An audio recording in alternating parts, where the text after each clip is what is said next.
Κύριε Πρόεδρε, φέρνουμε σήμερα 14 συνάδελφοι της Νέας Δημοκρατίας το ζήτημα των ζημιών που δεν αποζημιώθηκαν για τους δέντροκαλλιεργητές και τους πάραγκοκαλλιεργητές από τα καιρικά φαινόμενα της Άνοιξης του 2009.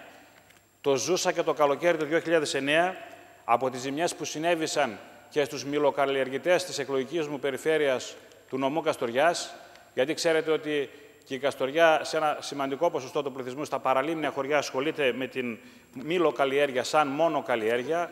Τότε είχε έρθει ο διοικητής του ΕΛΓΑ κατ' εντολή της κυβέρνησης να κάνει τις καταγραφές και υπήρχε η πάγια πρακτική όλα τα προηγούμενα χρόνια ότι οι αποζημιώσεις καταβάλλονταν για τις ζημιές κάθε έτους μέχρι τέλος της χρονιάς, εκτός των ζημιών του 2008 που καταβλήθηκαν την Άνοιξη του 2009.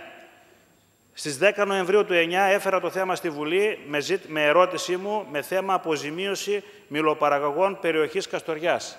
Δεκέμβριο του 2009, με δελτίο τύπου της πρώην Υπουργού Αγροτικής Ανάπτυξης κ. Μπατζελή και ανακοινώσεις του Προέδρου της Βουλής και βουλευτού της Καστοριάς του κ. Πετσάλνικου, δεσμευόταν η κυβέρνηση ότι μέσα Μαρτίου θα καταβάλλονταν οι αποζημιώσεις για τις ζημιές του 2009.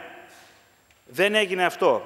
Το έφερα το ζήτημα με επίκαιρη μου ερώτηση στις 2 Ιουλίου του 2010 με θέμα η εξαπάτηση των μυλοπαραγωγών Καστοριάς από την κυβέρνηση του ΠΑΣΟΚ τους οδηγεί σε απόγνωση. Υπήρχε συνάντηση των αγροτών με την κυρία Μπατζελή και δέσμευση ότι θα καταβληθούν οι αποζημιώσεις στα μέσα Οκτωβρίου.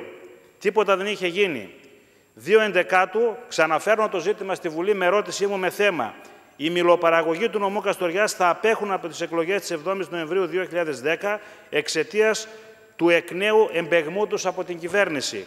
Ο νέος Υπουργός, ο κ. Σκανδαλίδης, σε ένα σημείο της απάντησής του έλεγε «Αντί λοιπόν η κυβέρνηση της Νέας Δημοκρατίας να προχωρήσει στην εκπόνηση ενός προγράμματος για την ένταξη αυτών στα ΨΕΑ, υποσχόταν κατ' εξαίρεση αποζημιώσεις τις οποίες και ουδέποτε χορήγησε».